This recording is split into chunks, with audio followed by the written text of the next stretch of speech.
Thanks everyone for coming out today, sisters and brothers. My name is Mike Palecek. I'm a national union rep with the Canadian Union of Postal Workers. And as it was mentioned, we lost our paid sick days in our last round of collective bargaining. And I should say at the outset that I'm not the best person to answer the technical questions about the ins and outs of our new short-term disability plan. That's not my department, but I can give you I think a more general overview and a more political overview of what our members are facing with this.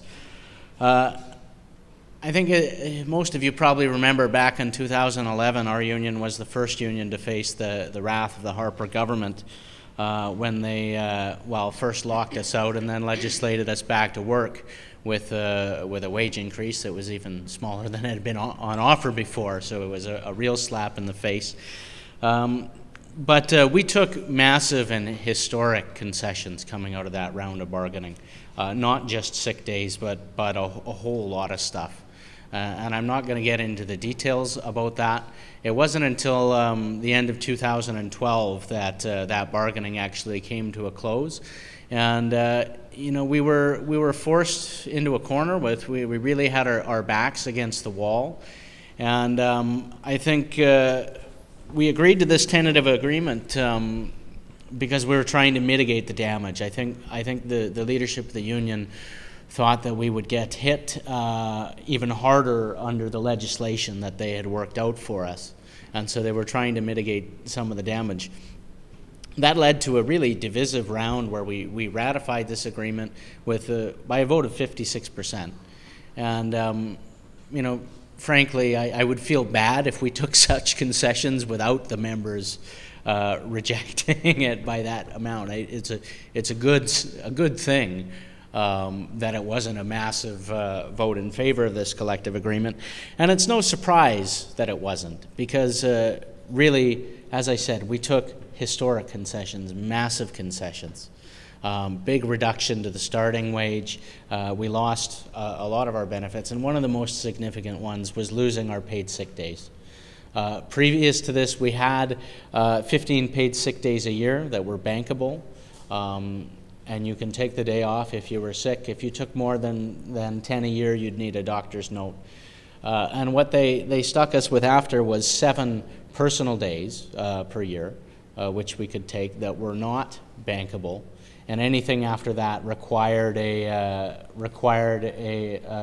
had a short-term disability plan put in its place. And I think it's actually difficult to really convey how bad this was for us. But I'll give you some perspective. Yesterday, when I was preparing for this, about 24 hours ago, I went onto Facebook into a group for CUPW members that we have, and I asked the question. I told people that I was going to be speaking on this panel and said that I was asked to give the perspective of what this meant for our members. And I asked them to tell their stories.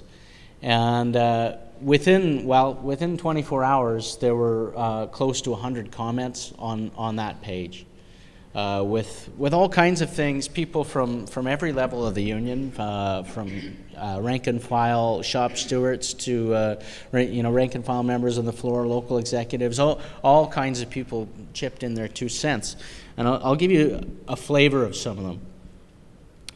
This is a brother from out in BC. Says, it means coming into work sick, period. I used all 7 personal days when my baby was born in April. So for 9 months, if I get sick, I'm not getting paid or coming to work sick, which I've been doing this week and last. I had to choose between having sick days or having time with my newborn. Somebody else commented, used all of mine in January and February due to a cold that I got in November that would not go away because I kept coming to work. Now, having left Canada Post in April, they sent me a bill to get that time back. This is something that we're hearing a lot. Canada Post is going after people if they leave the corporation, going after them for sick days that they've taken that apparently they weren't justified in taking according to the corporation. Another sister wrote, as a single parent, when my son gets the flu and is not allowed at school, the first day is a sick day for me until I can line up a friend or family member for the other days. Then I catch it. There goes a couple of days for me to feel better.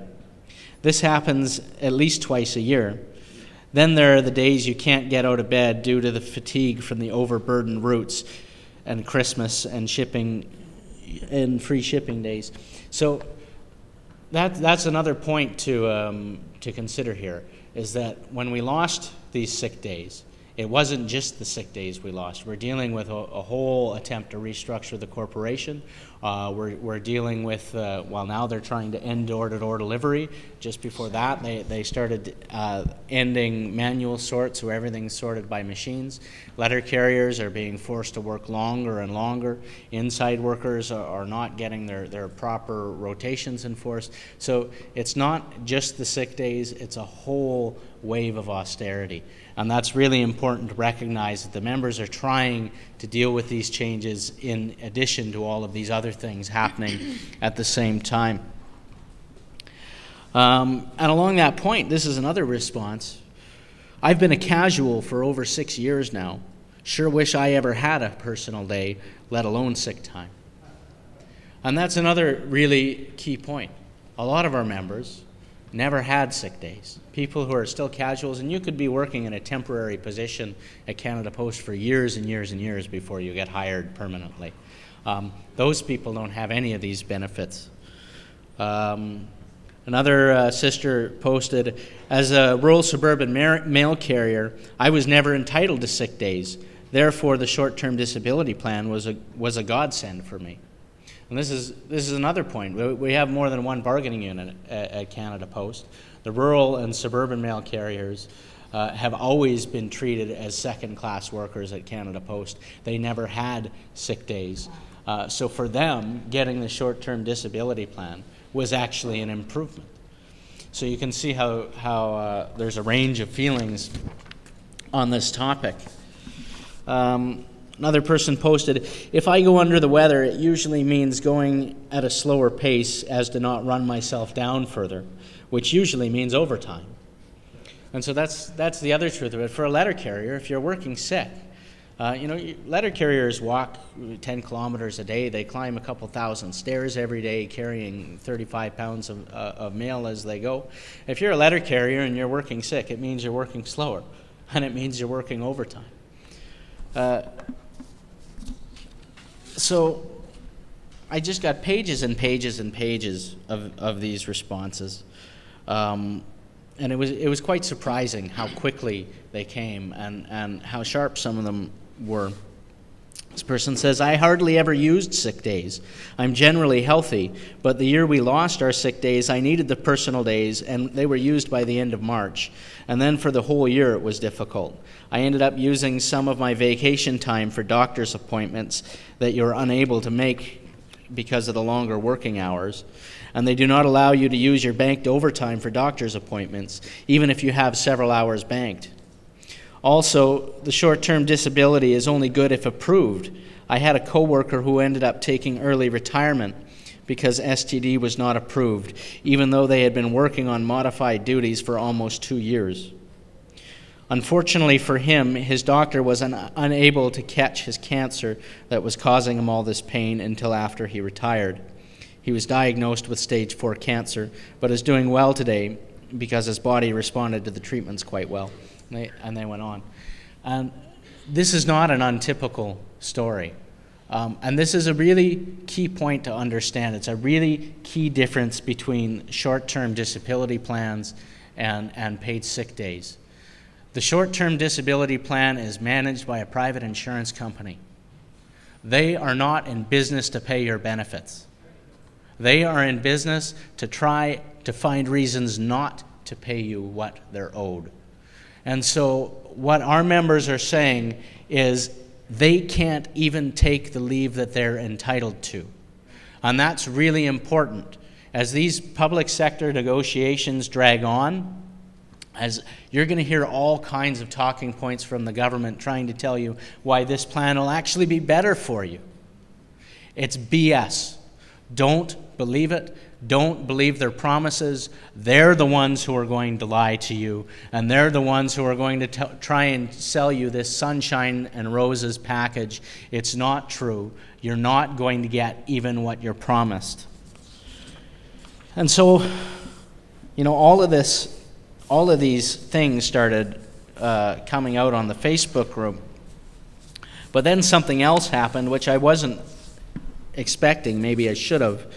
But my inbox started to fill up. People started sending me messages that they didn't want to publish on the Facebook group, but wanted me to tell their stories here tonight. And some of them are kind of heartbreaking. I'm running out of time, and I don't have time to run through them.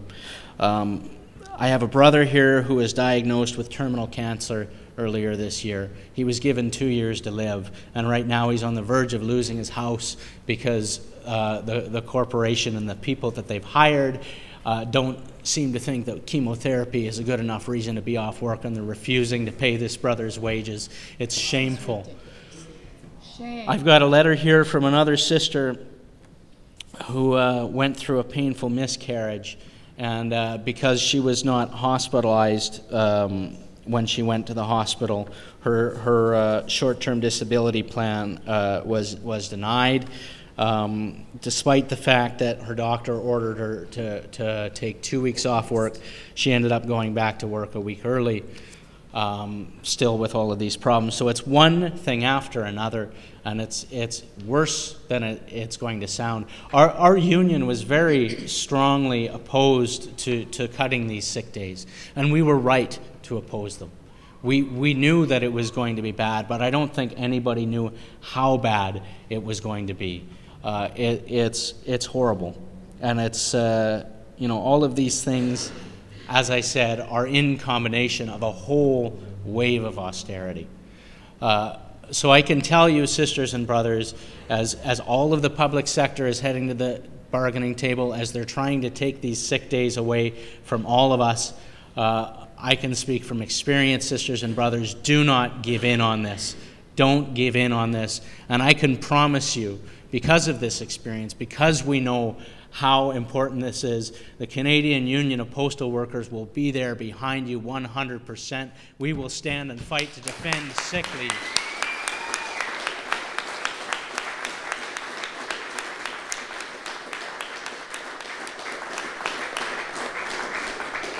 And finally, I want to end on one last point, which is what a sister posted at the end of this.